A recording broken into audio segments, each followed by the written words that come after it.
our former vice president, who was vice president, just has resigned, Mr. Jagdeep Dhankar, writing to the speaker or the government of Rajasthan to give him pension because he was MLA there. Person getting 3 pensions simultaneously from the public exchequer is something I find very interesting. Interesting is the wrong word, but I think I don't accept it, as a person having, ordinary common sense.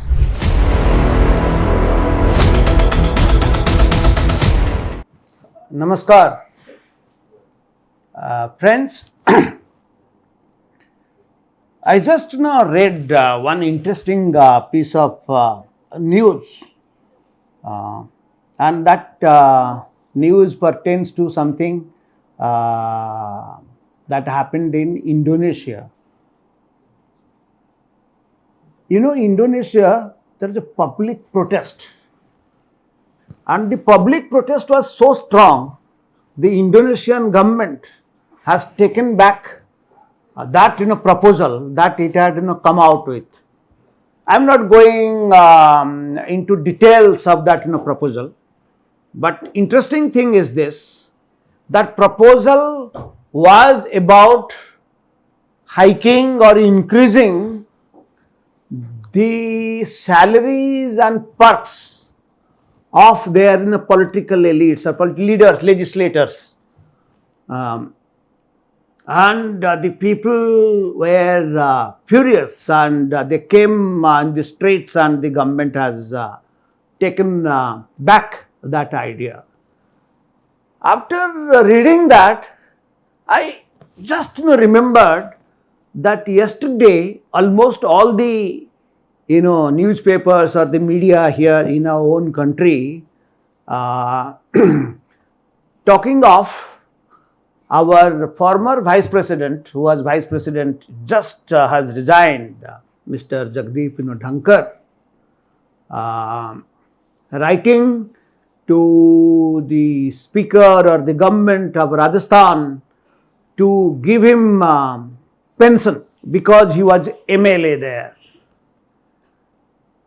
But the point is, that was not the only thing.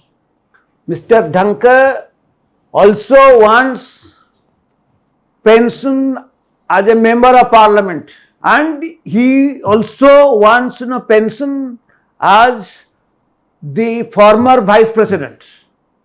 And when I am talking of pension, they are only not limited to thousands of rupees. I think as a MLA pension, it will be around 40 to 45,000. As a MP pension, it will be little bit more than that. As vice president's pension, it will be 2 lakh. And as vice president's pension also takes into account a type 8 bungalow that he will be getting here in Delhi for the rest of his life, and then security, cars, and secretarial staff, and even as a MLA and MP things, the perks also include their first class travel, the number of air tickets per annum, and the entire health thing that will be taken care of. The point is this: this is nothing against Mr. Dhankar personally.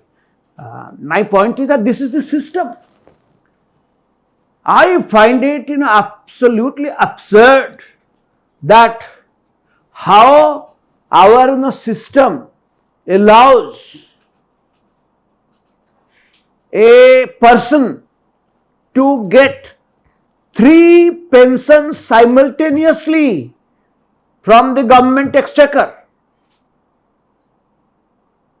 In a way, you see, when I talk of government exchequer means, as a MP and vice president, obviously the exchequer here in Delhi, and as a MLA, I'm quite sure the exchequer, from, Jaipur. So I'm covering them because after all, these are public, money. That is your money, my money, our, taxes, or whatever, you may say so. But the point is that is the public, money. So a person getting 3 pensions simultaneously from the public exchequer is something I find very, interesting. Interesting is the wrong word, but I think I don't accept it, as a person having, ordinary common sense. As I said, in Indonesia, they really did, protest. My point is here, our, political elites, the politicians, particularly if they succeed in elections, the type of, money that they get, the perks that they get, there is a consensus among all of them that it should, go on and on and on, and as much it will go on, the more it goes on, the better it is for them. And here there is a total consensus, whether it is Arvind Kejriwal. You remember when Kejriwal became chief minister here, he said that he will stay in a 2-room house. Then he made that so-called, Sisbal, and I think the MLAs of, Delhi, perhaps, when he made that, proposal, perhaps during his government has, passed it. I think they are perhaps the highest, paid MLAs in India, and the perks. The point is that when this thing is there is a total political, consensus. In US, the politicians and particularly the senators and congressmen, they are not provided government houses in Washington. The same thing is in London. The MPs, they are not, provided government accommodation.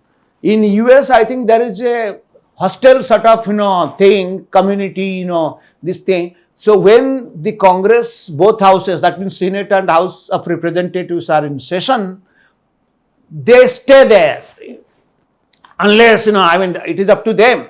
Either they stay there in own private, residences, or they can stay in this, hostel. And as long as the session is, on, they are never given permanent, residence in Washington DC, the government, accommodation. There is no fixed house. I think not even all their, all their ministers, that means, they call it, what they call it, secretaries. It's not that all of them, get it. Some get, some do not get. Even in Britain, only the Prime Minister has got government accommodation. Then I think their Chancellor of Exchequer, who lives just next to him, 10 Downing Street. I've seen that. I think next to that is Chancellor of Exchequer. And there is some quota. Quota means it is up to the some, 5, 10 such, government houses are there in London for the ministers. And it is the discretion of the Prime Minister to which colleague, he will be, recommending that you can have that, government accommodation. It's not that all ministers, do have, but here, the type A, type 10, what and what not, the bungalows, that half of, this New Delhi, we are talking of, the half of, New Delhi is totally, full of these, government property. Government property means government accommodations, whether for their, employees and then these MLA, MPs and the ministers. These are the things you do not, find it anywhere else. And, well, that is what, Indian, democracy is all about. The way our MLAs, MPs and this thing. I am not saying that, they should not, get. If they are getting anything, you give them allowances, you give them this, and then, they will be staying. I think I'm quite sure in Britain and this thing, they do get some allowances. But imagine you convert that sort of an allowances here in India, the type of, bungalows and the houses that these people, get, they if you go by the Delhi market rate, nothing less than 10 lakhs to 15 lakhs rupees. The rent alone will be costing. Imagine the telephones and this thing, and then still the parliament, session after session, it gets washed away because they do protest, and you know how much they work, and what criminal wastage of money that takes place. They don't do even their duties properly. But these perks and facilities are there. Don't you think a time has come when this thing needs a review? I think that is the question I am leaving it to you all to ponder over. Let me stop here. Thank you. Namaskar.